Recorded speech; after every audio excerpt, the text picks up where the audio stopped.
Hi friends, welcome to my channel. So ఏపీలో doctor NTR యూనివర్సిటీకి సంబంధించి బీఎస్సీ పారామెడికల్ బీపీటీ కౌన్సిలింగ్కి సంబంధించి సో మెరిట్ లిస్ట్ ఎలా ఉంటుంది, మెరిట్ లిస్ట్ మన నేమ్ ఎలా ఉంటుంది, అలానే ఆ లిస్ట్లో ఖచ్చితంగా ప్రతి ఒక్కరి నేమ్ ఉంటుందా లేదా, సో వీటి గురించి డీటెయిల్గా తెలుసుకుందాం. కాబట్టి ఎక్కడ స్కిప్ చేయకుండా మొత్తం చూడండి. సో నిన్న చేసిన వీడియోలో బీఎస్సీ పారామెడికల్ బీపీటీ కౌన్సిలింగ్కి సంబంధించి సో మెరిట్ లిస్ట్ ఎప్పుడు చేస్తారు, సో దాని గురించి వీడియో చేయడం జరిగింది. మీరు ఒకవేళ చూడకుండా మళ్ళీ ఒకసారి వెంటనే చూసేయండి. సో ఇంకా టాపిక్లోకి వెళ్తే సో మనకి బీఎస్సీ పారామెడికల్ బీపీటీకి సంబంధించి మొత్తం 2 మెరిట్ లిస్టులు ఉంటాయన్నమాట. సో ఒకటి ఏంటంటే ప్రొవిజనల్ మెరిట్ లిస్ట్ అనమాట, ఇంకోటి ఏంటంటే ఫైనల్ మెరిట్ లిస్ట్ అనమాట. సో ముందుగా మనకి ప్రొవిజనల్ మెరిట్ లిస్ట్ రిలీజ్ చేస్తారనమాట.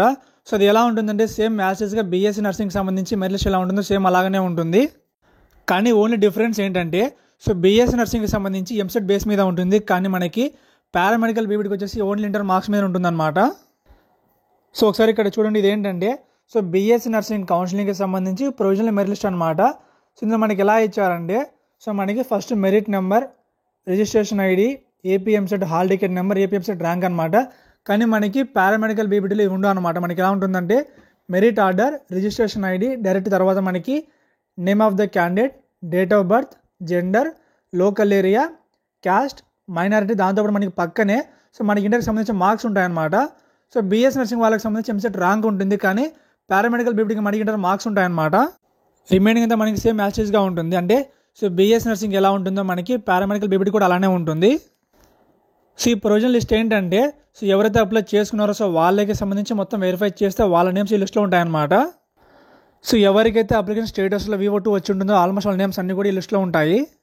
సో మనకి లిస్ట్ వచ్చిన తర్వాత మీ నేమ్ కావచ్చు, మీ డేట్ ఆఫ్ బర్త్ కావచ్చు, అలానే మీ జెండర్, క్యాస్ట్, ఏరియా వీటిలో ఏమైనా మిస్టేక్స్ ఉంటే మీరు మళ్ళీ వీటిని ఎడిట్ చేసుకోవచ్చు అనమాట. సో దీనికి సంబంధించి మనకు 2 days టైం కూడా ఇస్తారు. సో వీటి తర్వాత మనకి సో ఫైనల్ మెరిట్స్ ఉంటుందన్నమాట. సో బాగా గుర్తుపెట్టుకోండి, ఒకవేళ మీ అప్లికేషన్ మిస్టేక్స్ ఉంటే మీరు వాటిని మళ్ళీ so provisional merit list release చేసిన తర్వాత వాటి ఎడిట్ చేసుకోవచ్చు. సో దీనికి సంబంధించి మనకి గ్రీవెన్స్ అని చెప్పి ఒక లింక్ యాక్టివేట్ చేస్తారు, మీరు అక్కడ క్లిక్ చేసి మీ డీటెయిల్స్ ఎడిట్ చేసుకోవచ్చు. సో ఎడిట్ చేసుకున్న తర్వాత మనకి మళ్ళీ so provisional final merits release చేస్తారనమాట. సో అందులో మీ నేమ్స్ అన్నీ కరెక్ట్గా ఉంటే సో మళ్ళీ మనకి ఫర్దర్గా సో అఫీషియల్గా మనకి ఫైనల్ మెరిట్ రిలీజ్ చేస్తారనమాట. సో ఈ ఫైనల్ మెరిట్ లిస్ట్ ఎవరి నేమ్ అయితే ఉంటుందో సో వాళ్ళు మాత్రం వెబ్సైట్ పెట్టుకోవాల్సి ఉంటుంది. సో ఇది ఫ్రెండ్స్ డాక్టర్ ఎన్టీఆర్ యూనివర్సిటీకి సంబంధించి బీఎస్సీ పారామెడికల్ బీపీటీ కౌన్సిలింగ్కి సంబంధించి సో మెరిట్ లిస్ట్కి సంబంధించి అప్డేట్ అనమాట. వీడికి సంబంధించి మీకు ఏమైనా డౌట్స్ ఉంటే కింద కామెంట్ చేయండి. ఇంకా మీకు నచ్చితే లైక్ చేసి, షేర్ చేసి, సబ్స్క్రైబ్ చేయండి. Thank you.